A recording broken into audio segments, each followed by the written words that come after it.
whatever part of the world you're watching this video. What you're looking at is a screenshot from Neil Oakley's videos from yesterday, or one of Neil Oakley's videos from yesterday, the 24th of January 2017, Nibiru. OMG, WTF is that? Excuse me. Well, Neil's video this is a second video of two videos. The first one was even more revealing than the second. The first one was a little bit revealing, and the second one was just mind-blowing. Look, what I can say to you is that these things here are definitely meteors, and that one there, I can prove that to you. Neil filmed 5 meteors in one go.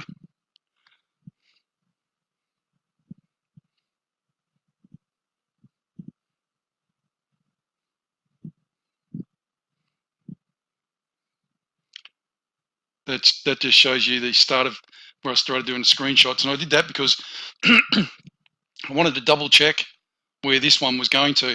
They got absolutely smashed there yesterday in England for chemtrails. I've never seen anything like it. Just unbelievable. Like, it's sick. It's actually sick. This is a meteor coming down, the one that you're looking at. And this is on the second video.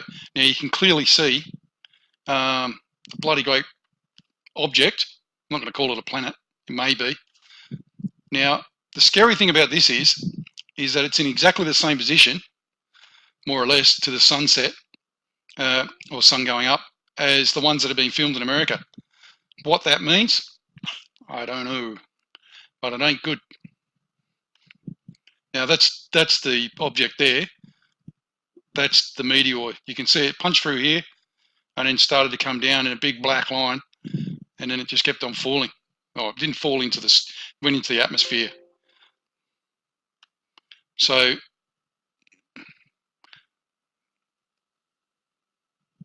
you can see it there. Look, it started here and just went straight through.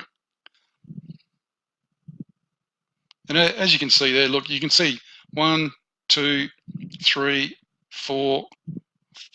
Pretty sure there's another one in here somewhere. That's the beginning of the other meteor there. There's 1, 2, and there's another one just here, and there's 2 on this side. You'll see them in a sec. Here we go. 1 there. Look, that's it. 1, 2, 3, 4, and there's another one there. 5, that's the one. 5. Unbelievable. I think Neil must have broken a world record for videotaping meteors yesterday. But if you want to go and have a look at it, get on there, you can see it for yourself. And boost that screenshot up. Okay.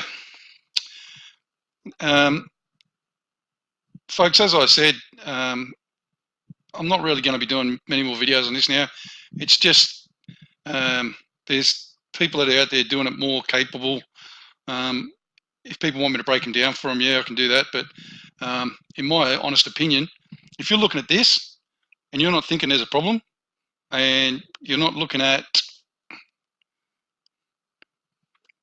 the fact that there's like, look at all these chemtrails. Look at that. This isn't clouds here to there. That's a huge chemtrail.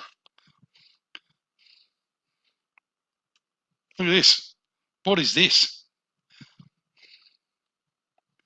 You can make it out 100%. Actually, a big circle inside that circle. Crystal clear. Why? Why is there a big circle inside a circle? Look. You can actually physically make it out with your own eye. Don't know what that is. For all I know, could be another meteor.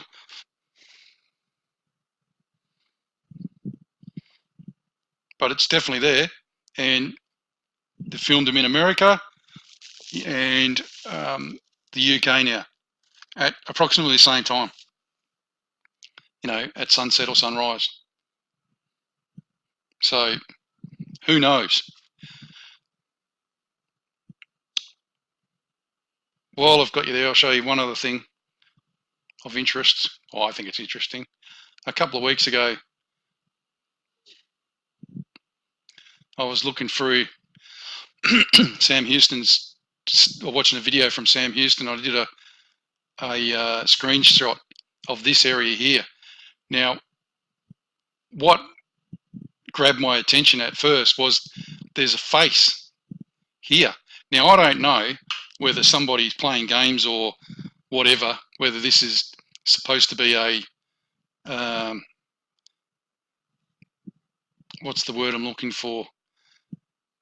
A superimposed image on another image or whatever. But this really threw me because you can clearly see that face there.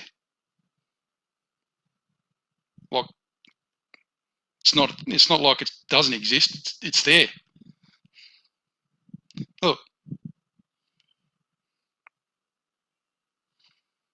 Now, is that freaky or what? Now, not only that, have a look at this big white thing here. Does that look like a sheep's head to anybody? Big ear out here, big white thing here, big eyeball, mouth here, neck. I call it a sheep's head or a Nefertiti's head. Now, the other scary thing is here, and I'll go through it with you, is have a look at this bit here. Look at this here. Surely this must be put on by somebody. Can you see that there? It looks like an alien with a hoop shirt on, standing next to Jesus.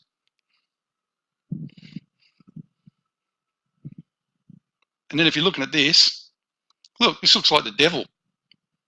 Look, got a horn, the whole thing.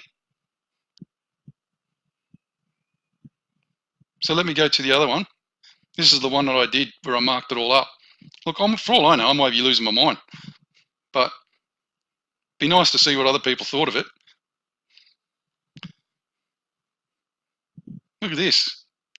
Eye, ear, look, big floppy ear, mouth, alien head or sheep's head, or Nefertiti, you know, the Egyptian god, whatever it is.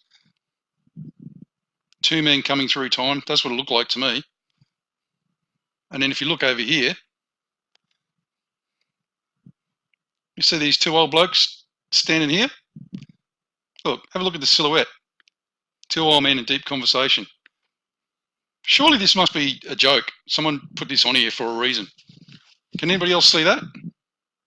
Because that is super freaky, isn't it? Or am I just losing my mind and just making things up in my own head? But like I said, this kind of threw me. So I started to think, maybe there's something going on here.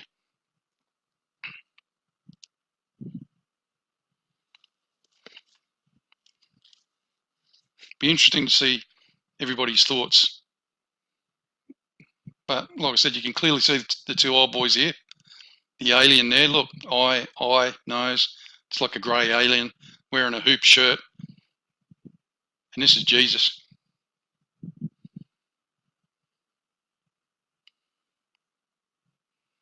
And then there's this devil thing here, attacking a sheep's head.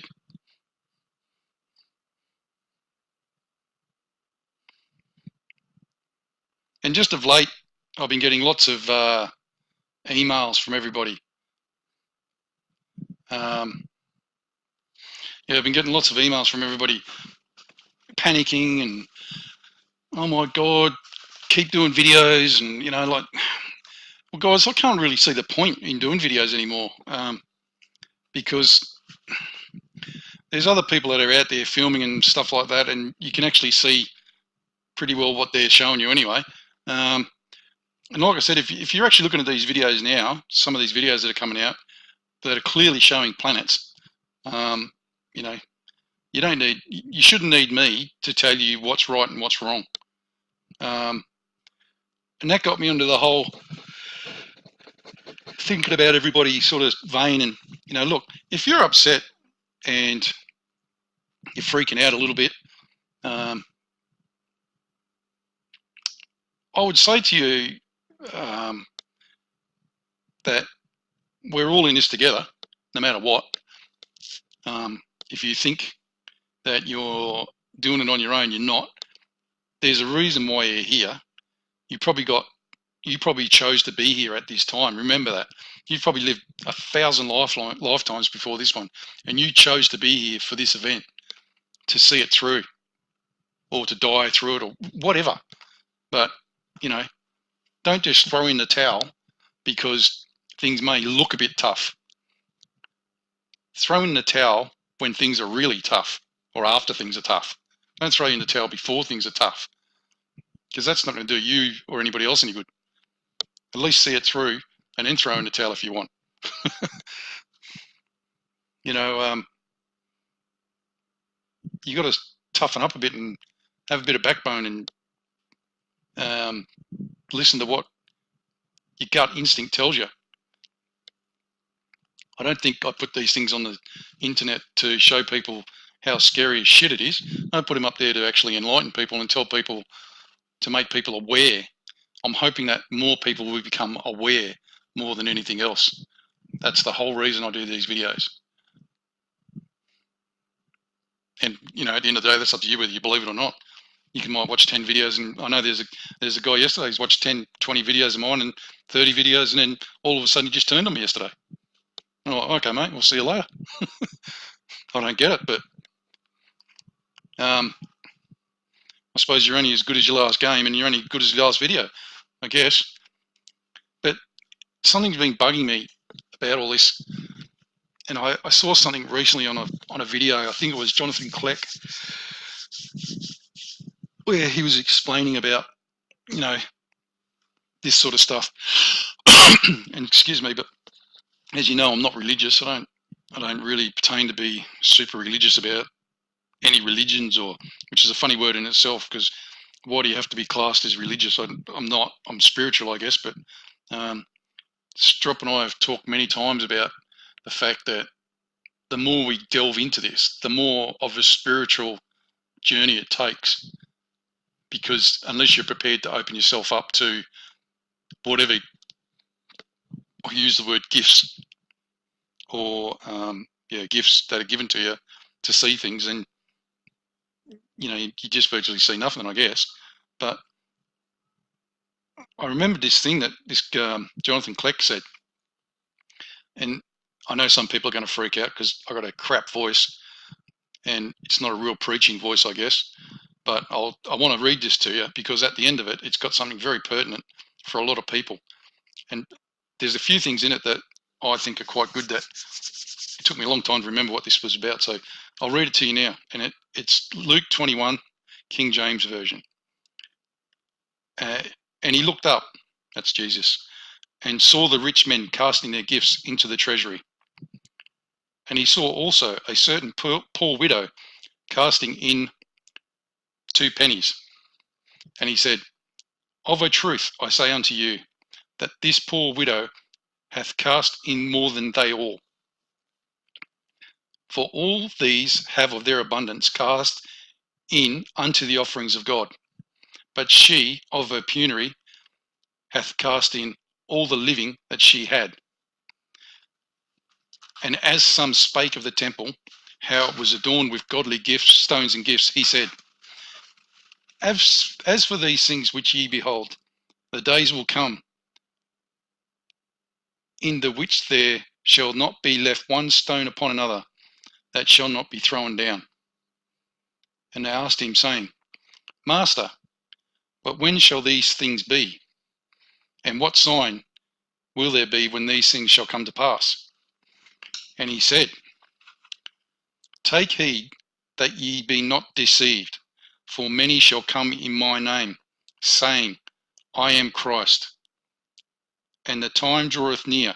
Go ye not therefore after them. So I'm guessing that means that there's going to be a lot of people pretending to be Christ or God or whatever.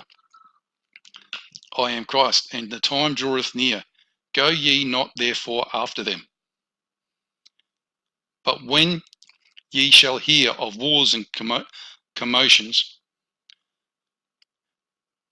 be not terrified, for these things must first come to pass. And he said, take heed that ye not be deceived, for many shall come in my name, saying, I am Christ, and the time draweth near. Go ye not therefore after them. But when ye shall hear of wars and commotions, be not terrified, for these things must first come to pass, but the end is not by and by. Then said he unto them, nation shall rise against nation, and kingdom against kingdom. Which is kind of funny, because there's not many kingdoms around anymore, is there? And great earthquakes shall be in divers places, and famines and pestilence, and fearful sights and great signs shall there be from heaven. Well, how about meteors, planets, fake suns, the stars' alignments being out massively by 20 degrees? But before all these, they shall lay their hands on you and persecute you, delivering you up to the synagogues and into prisons, being brought before kings and rulers for my name's sake. Well, hasn't that already happened with all these, you're not allowed to say the Lord's Prayer anymore at school. Your kids aren't allowed to wear crosses to school, all that sort of stuff. And it shall turn to you for a testimony. Settle it therefore in your hearts, not to meditate before what ye shall answer. For I will give you a mouth in wisdom, which all your adversaries shall not be able to gainsay nor resist. And ye shall be betrayed by parents and brethren and kinsfolk and friends. And some of you shall they cause to be put to death. Marvelous. And ye shall be hated of all men for my name's sake. I wonder if that just means, Christianity or Catholics, or, and ye shall be hated of all men for my name's sake. I suppose that just means Christian, doesn't it? So that's a big whack of people. But there shall not a hair on your head perish. In your patience possess ye your souls. And when ye shall see Jerusalem compassed with armies, then know that the desolation thereof is nigh. Strop and I were talking about that. What if that was the recent United Nations ganging up on Israel about the settlements issue? Because really, that's the United Nations is all the world's governments, for want of better terms, and armies ganging up on Israel, and I wonder if that's close to that. Then let them which are in Judea flee to the mountains, and let them which are in the midst of it depart out, and let not them that are in the countries enter thereinto. Well, that kind of baffled me, because I thought Judea was just an old saying, but Judean desert, West Bank. It's actually in the West Bank, which is in, obviously Jerusalem is in the West Bank, but is it? I thought Jerusalem was part of Israel. And I actually thought Jerusalem was given to Israel. I thought the whole place was given to Israel at the beginning. Maybe I'm deluded.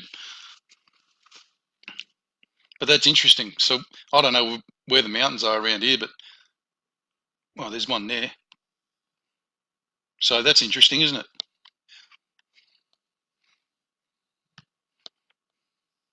So I suppose when we hear of people flying up into the mountains, but who would be going to the mountains? For these be the days of vengeance, that all things which are written may be fulfilled. But woe unto them that are with child, and to them that give suck in those days. I'm guessing that means breastfeeding. For there shall be great distress in the land, and wrath upon this people. I don't know if he means the Jewish people or the Muslims, one or the other, or the Christians, one of the three. And they shall fall by the edge of the sword, and shall be led away captive into all nations. When I read that, the first thing that came to my mind was all the Muslims who are now going into Europe. And Jerusalem shall be trodden down of the Gentiles until the times of the Gentiles be fulfilled. No idea what that means. And there shall be signs in the sun, and in the moon, and in the stars, and upon the earth distress of nations, with perplexity, the sea and the waves roaring. Gets better. Men's hearts failing them for fear, and for looking after those things which are common on the earth. For the powers of heaven shall be shaken. So if you're not preparing and you're not ready for your gut instinct tells you that there's something wrong, and you're actually seeing something wrong, and people don't believe you, well, when this comes to pass, they will be shitting themselves, I reckon, literally. But the same people will still look up in the sky, see a planet, get in their cars and drive to work, even though they're scared shitless. You still won't. I read this as like you still won't be able to convince them, even though their hearts are failing them for fear. They still won't be able to be convinced. For the powers of heaven shall be shaken. And what's the power of heaven? My understanding of that would probably be that it's going to be like earthquakes in heaven, and there's going to be shitloads of meteors hitting the earth. And then shall they see the Son of Man coming in a cloud with power and great glory. Well, if they weren't panicking then, they probably would be then.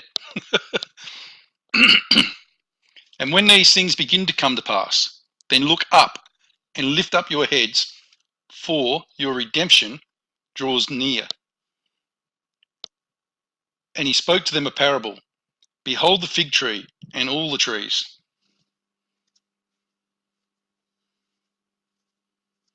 One thing I didn't understand about this was, for your redemption draw near.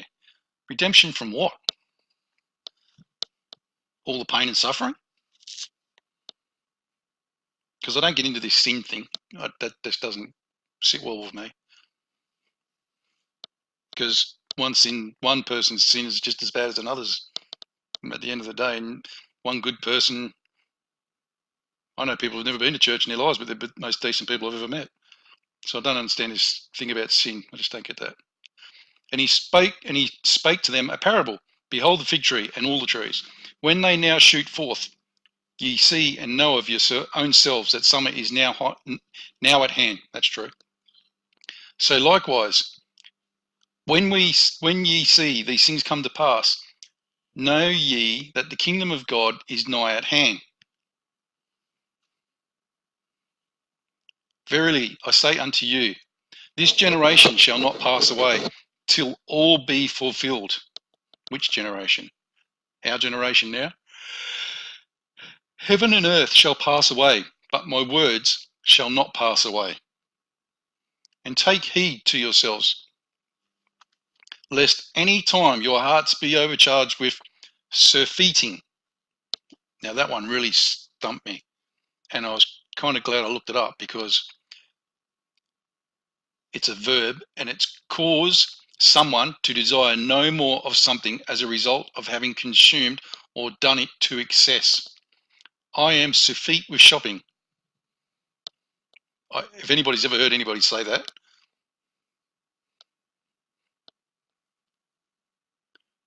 satiate, gorge, overfeed, overfill, glut, cram, stuff. He never surfeited on rich wine.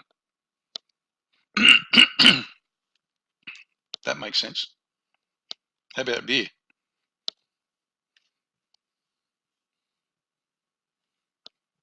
Don't know about you guys, but well, some of you people, but I know I've done a few nights on the beer and I probably shouldn't have. So where were we? I thought that was interesting, because I've always said that, you can't stop the latte sipping brigade with a credit card in their hands and a shopping mall down the road you've got no chance.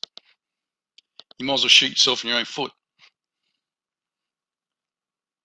than try and save them from turning the other way and even looking up in the sky. They're not interested. They don't care. They're not interested.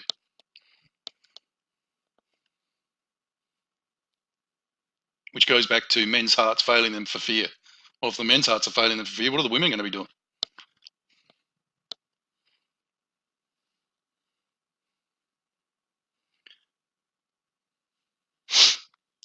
And take heed to yourselves, lest at any time your hearts be overcharged with surfeiting and drunkenness and cares of this life, and so that day come upon you unawares. And so that day came upon you unawares. Kind of makes sense, because we're all awake and we're all watching and listening. And I wouldn't suggest for a minute that any of us are going too crazy on excesses at the moment. Don't know about you guys, but I'm too busy trying to piece everything together to get ready for everything else. For as a snare shall it come on all of them that dwell on the face of the whole earth. Watch ye therefore, and pray always, that ye may be accounted worthy to escape. This is the bit that got me. And this is the bit that I wanted everyone to listen to, especially the people that are freaking out at the moment, because it's kind of interesting. Watch ye therefore, and pray always, that ye may be accounted worthy to escape all these things that shall come to pass, and to stand before the Son of Man. So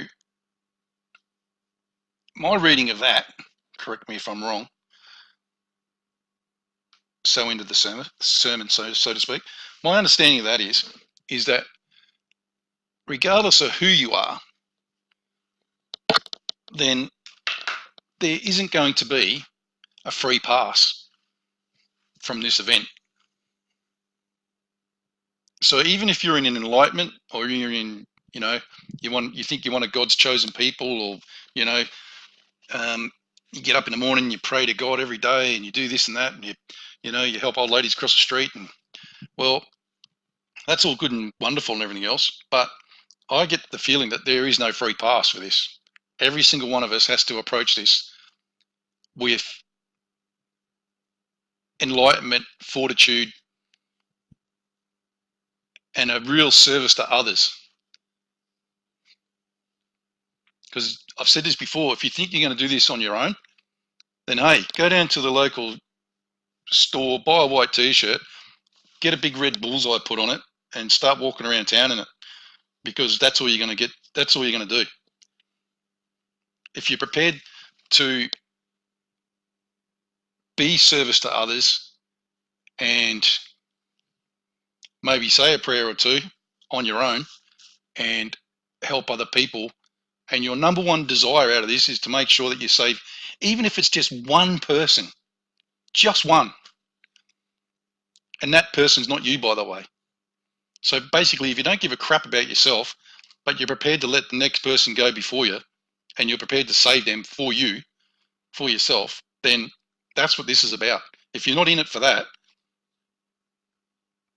then perhaps you're not heading down the right path, and you're not in. Go and buy the t-shirt, get the target put on it, will you? Because I'd be quite happy to shoot you, because I don't want you with me if you're going to be like that.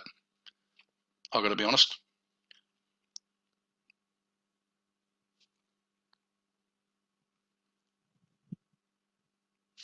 Time's short, like I said, and there's no time for time wasters.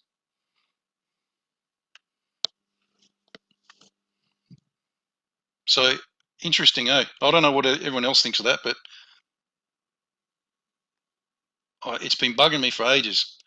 But that last bit really got to me, because I thought, well,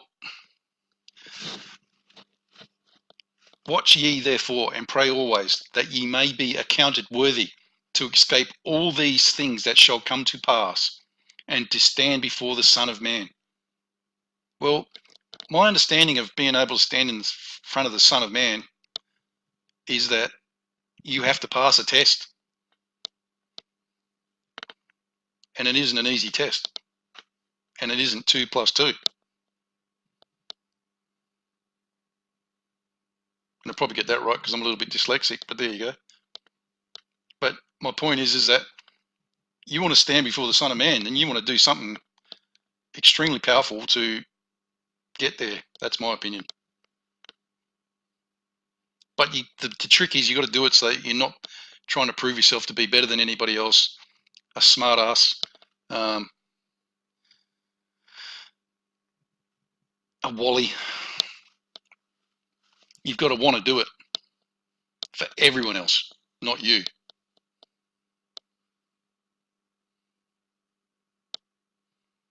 And unfortunately, it looks like we're all going through this together. So you're here for a reason. So I would say to all the people that are freaking out, well, toughen up a little bit. Remember that you're here for a reason and get on with it.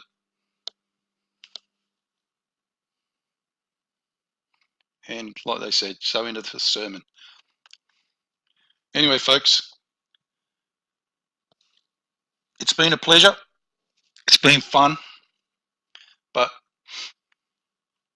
it's now time to get serious and stop doing all these videos. Because honestly, folks, prep out. G'day everyone, Prep Aussie here. I hope you're all well in whatever part of the world you're watching this video.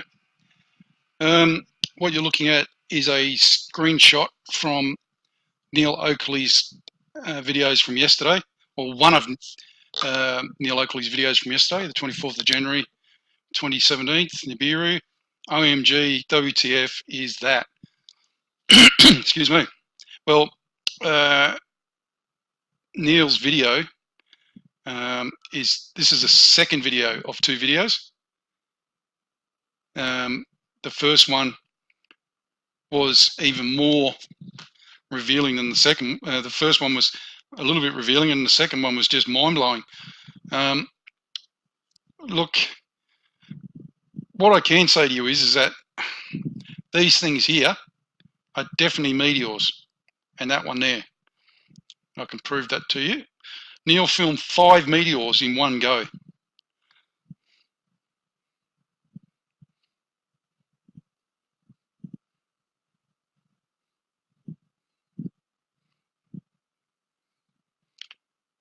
That just shows you the start of where I started doing the screenshots, and I did that because I wanted to double check where this one was going to. They got absolutely smashed there yesterday in England for chemtrails. Just, I've never seen anything like it. Just unbelievable. Like, it's sick. It's actually sick. This is a meteor coming down, the one that you're looking at. And this is on the second video. Now you can clearly see the bloody great object. I'm not going to call it a planet. It may be. Now, the scary thing about this is that it's in exactly the same position, more or less, to the sunset or sun going up as the ones that have been filmed in America. What that means, I don't know, but it ain't good. Now that's the object there.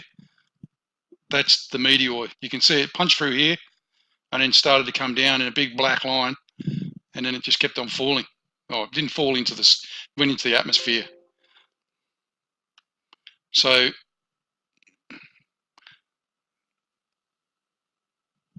you can see it there. Look, it started here and just went straight through. And as you can see there, look, you can see 1, 2, 3, 4. Pretty sure there's another one here somewhere. That's the beginning of the other meteor there. There's 1, 2, and there's another one just here, and there's 2 on this side. You'll see them in a sec. Here we go. 1 there. Look, that's it. 1, 2, 3, 4, and there's another one there. 5, that's the one. 5. Unbelievable. I think Neil must have broken a world record for videotaping meteors yesterday. But if you want to go and have a look at it, get on there. You can see it for yourself. I'll boost that screenshot up. Okay.